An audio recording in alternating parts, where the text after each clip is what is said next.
মানে তোমরা একদম যদি ফ্রিতে কার্টুনের মতো ফটো করতে চাও তো আমার এই ভিডিওটা দেখো, পুরোটা দেখো, দেখলে বুঝতে পারবে। একদমই ফ্রিতে অন্তত খুব সহজ হবে। তোমরা যেসব অ্যাপস ব্যবহার করছো হয়তো হয় না, টাকা লাগে, কিন্তু এটাতে কোনো টাকা লাগবে না। তো তোমরা প্রথমে অ্যাপস ডাউনলোড করার জন্য প্লে স্টোরে যাবে। প্লে স্টোরে গিয়ে এখান থেকে সার্চ করবে, দেখো পিক্সআর্ট লিখবে, ঠিক করে দেখে নাও, তোমরা ভালো করে দেখে নাও, পিক্সআর্ট লিখবে। তো পিক্সআর্ট লিখে দিয়েছি আমি, আমার চলে এসেছে। আমার আপডেট দেখাচ্ছে, তোমাদেরকে কিন্তু ইনস্টল দেখাবে। তো আপডেট দেখাচ্ছে আমার, তোমাদের ইনস্টল দেখাবে। আমার ডাউনলোড করা আছে যেহেতু, তো আমি অ্যাপসে চলে যাচ্ছি। অ্যাপসে আমি চলে গেলাম। তো দেখো এখানে কোনো লগ ইনও করতে হবে না, এতটাই সহজ যে লগ ইনও তোমাদেরকে করতে হবে না।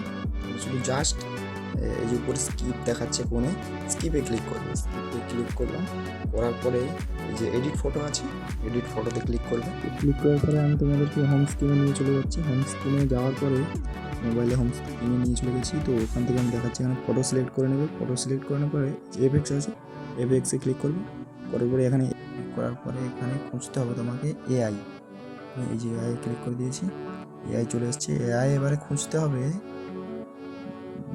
কার্টুন 1 আর কার্টুন 2 আছে, কার্টুন 1 আর 2। তো আমি কার্টুন এ পেয়ে গেছি, কার্টুন 2 এ ক্লিক করেছি। এবার দেখো আমার ফটোটা, জাস্ট দেখো, একটু ওয়েট করতে হবে তোমাকে। তো দেখো তোমরা এখানে ক্লিক করে খুঁজে নেবে, এই দুটোই কিন্তু ফ্রি, এখানে এই দুটো ফ্রিতে আছে। ফ্রিতে অপশান চুজ করে নেবে। এই ফ্রিতে অপশান চুজ হয়ে গেলে এই এআই, এবার আমি আরও এখানে অপশান আছে, অনেক অপশান আছে, অনেকভাবে তুমি ফটো এডিটিং, এখানে আরও ওই রকমই হবে কার্টুনের মতো কিছুটা। এটা আরও ইউনিক কিছু, আমি যেটা দেখাচ্ছি ওগুলো ফার্স্ট ইউনিক কিছু আমি দেখাচ্ছি। দেখে না, কেউ এটা দেখাবে না, আমাদের কেউ দেখাবে না, কেউ না।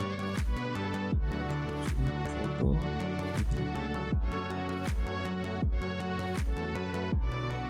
তো দেখে নিয়েছো মোটামুটি এরকম করে তোমরা ফটো, যে কোনো ফটো ভালো করে তোমরা ভিডিওটা দেখবে। তো আমি মোবাইলের স্ক্রিন থেকে দেখিয়েছি যাতে তোমাদের সুবিধা হয়। তো দেখে নাও, যদি কারো কোনো প্রবলেম হয় তো আমাকে কমেন্ট করবে, তো আমি তার রিপ্লাই দিয়ে বলে দেবো, ঠিক আছে। আর যদি ভিডিও ভালো লাগে তো সাবস্ক্রাইব। আর ভিডিওটা এইরকমভাবে তোমরা সেভ করতে পারো, উপরে ডাউনলোড বাটনে ক্লিক করে আমি সেভ করে নিয়েছি, যেটা আমার গ্যালারিতে চলে গেছে, সেভ হয়ে গেছে আমার গ্যালারিতে।